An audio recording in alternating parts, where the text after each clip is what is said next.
robust force degradation studies. Let's start with a simple idea.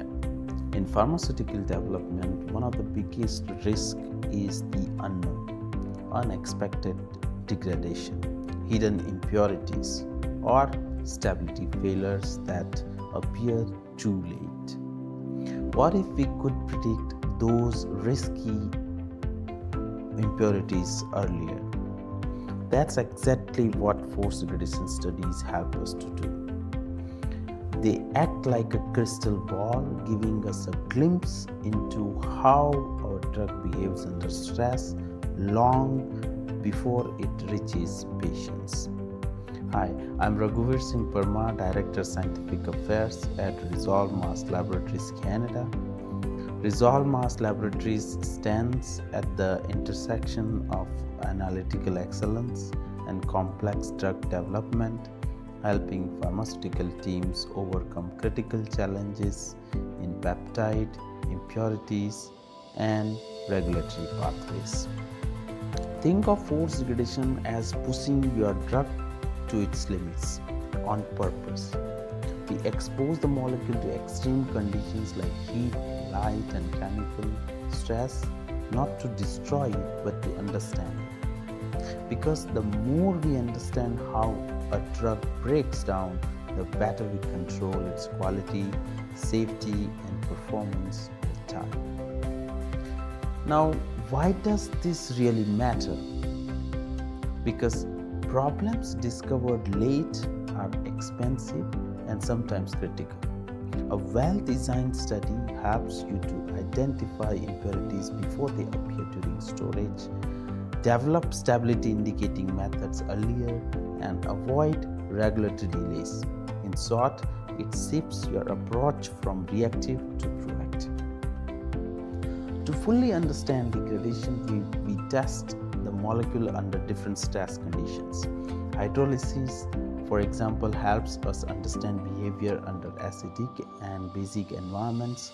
Photolysis reveals sensitivity to light and UV exposure, and thermal stress shows how the molecule responds to heat and humidity. Each condition tells a different part of the story, and together they give a complete picture. Designing the study is where precision matters the most.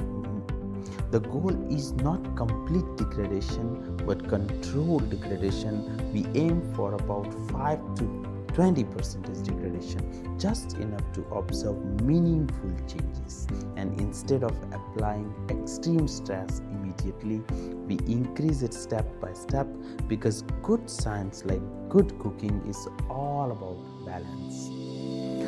API versus drug product. Here is an important distinction. The API and final drug product don't always behave the same way. The API exists in a pure form environment, giving us baseline degradation behavior, but the drug product includes excipients and packaging, which can introduce new interactions, and sometimes impurities only appear in this final form, making comparison essential.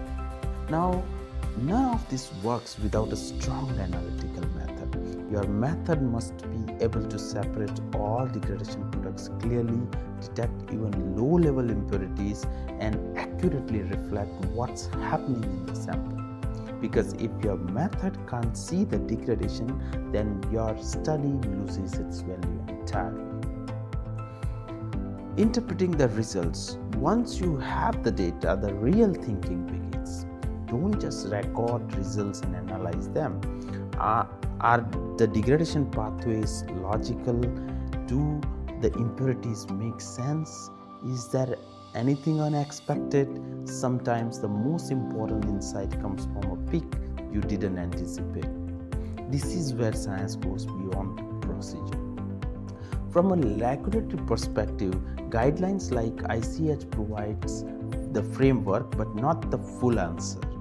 They expect your studies to support stability indicating methods, identify degradation products, and demonstrate scientific justification, which means ultimately the quality of your study depends on your scientific judgment. So, what's the bigger picture at the end? force degradation studies are not just experiments, they are a strategy. They help you anticipate problems, strengthen your product, and build confidence in your development process. Because in the end, the best surprises are the ones you see coming early. For expert support in peptide characterization, impurity analysis, or regulatory driven development, reach out to Resolve Mass Laboratories and let's advance your molecule together. Thank you so much for watching this session. See you in the next one. Goodbye for now.